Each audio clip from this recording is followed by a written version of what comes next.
Hey fellow gardeners, welcome to Kayla in the Garden. Today we're going to go over and talk about some things that you can grow on a trellis. So let's start right here. Oh, what's this? It's a cucumber.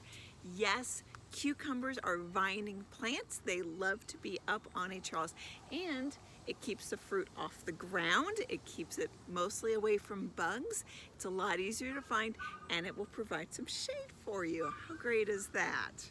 Also, we have, if you can see them right up here, these are melons. Okay? It is a, as you might be able to see, it's a plant that likes to take over, okay? Having a trellis means it doesn't go and take over all over your garden beds, which is fantastic. So, cucumbers, melons, and then right here, this is a delicata squash. Most squash plants, if they don't say bush on your seed packet or on the little baby that you pick up at the nursery, it is probably going to sprawl, which means it's going to, well, go all over the place and make it difficult for you to get into the rest of your garden. So delicata squash for sure. Zucchini is a bush for the most part. You don't need to worry about that. Honey nut squash, butternut squash, all of those guys like to vine, so they are great candidates for a trellis. Okay, something else that works great on a trellis are these little melons and cantaloupes. Tucked away in here is a nice little cantaloupe, and he's working great.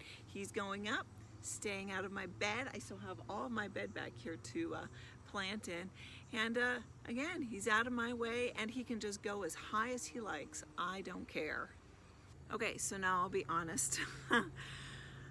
Some things are overachievers, okay? The seed packet says 10 feet, it goes 20. Other things say vigorous.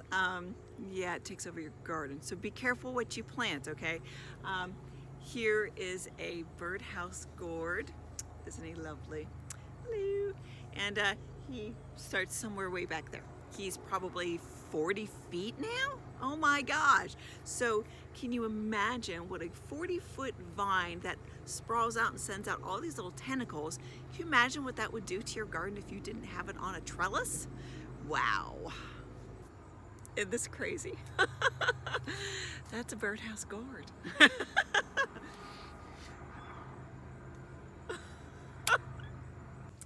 This little guy over here is my pride and joy. I've never tried his fruit, her fruit, whatever. Gosh, I hope I like it because it's a 5-year commitment. Holy moly. This is kiwi berry back here.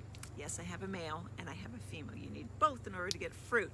A trellis is a great way to let it do its thing and stay out of your way and not take up valuable real estate in your garden. There are just some things you've got to get up. They grow better, number one, because I mean, this bad boy back here, he truly likes to wind himself up and around this cattle panel that I have here and go up and get better sunshine because, quite frankly, the birdhouse gourd is kind of a space hog. Want to know a secret? You can also trellis pumpkins. Check that out. He's a Connecticut pumpkin. He grows between 10 and 20 pounds, and I trellised him. A lot of people ask me if there's a weight limit. I haven't found it yet.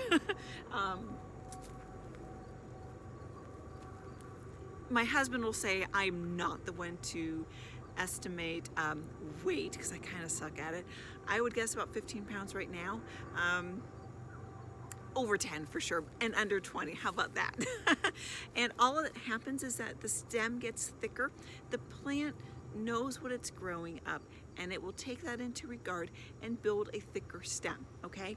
Grow big pumpkins. I mean, don't grow like a Big Max or an Atlantic giant. That's just not gonna fly, okay? Those guys get 100 pounds plus. That's not gonna work. You have to plant that in a nice big open field. But little guys like this, go for it. Okay. I'm in my living tunnel, and you can even do watermelon. How great is that? It's covered in watermelon. There's, I think there's one here. There's they're all over the place, unless a boy got a hold of one and then I'm missing one, but it's all good. So yes, you can grow watermelon as well on a trellis.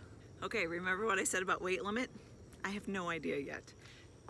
This is my kasha, and it's huge. I have no idea what the weight is. Eventually we'll weigh it. But yeah, you can trellis a kasha as well. I'm hoping to break about 25 pounds, honestly. We'll see. I'm gonna leave them up there for a little bit longer still. I love this trellising thing. It is so much fun. And yes, you can even do tomatoes. They are vining after all. And yeah, not a problem. Well, okay, so let's qualify that statement. It has to be an indeterminate tomato, okay? If you're not sure what the difference is or what you might have, go watch my tomato video about determinants and indeterminates. Most cherries tend to be indeterminate, which means they will vine, okay? That also means that they will keep growing until first frost kills them, or disease, okay? There's lots of disease going around right now through my garden. But most cherries are doing pretty darn good, and they are just vining up and up and up, and you just need to give them some place to go. And yes, you can also do beans. Pole beans are a fantastic, easy way to do something simple that trellises, that and cucumbers. I mean, really, two very simple crops to try out. So if you haven't tried out trellising, I definitely recommend you check out the video that I did on all the different things that you could use for trellises. Kind of gives you an idea of materials, how much things cost, how to build them, and try it out. I mean, the amount of real estate, the coolness factor of trellises, it's kind of like a no-brainer. I hope that helped answer some questions about what you can put on a trellis. It's not just beans and cucumbers, little things like that. It can be pumpkins. It can be 40-pound squashes. I'm not up to 40 pounds yet on my squash, but hopefully we'll get there. You know, have some fun and get that produce up off the ground and into the sky where it belongs, and it can do some good and free up some space in your garden for other things like tomatoes. Tomatoes are good. Have a great day in your garden, and we will talk to you later.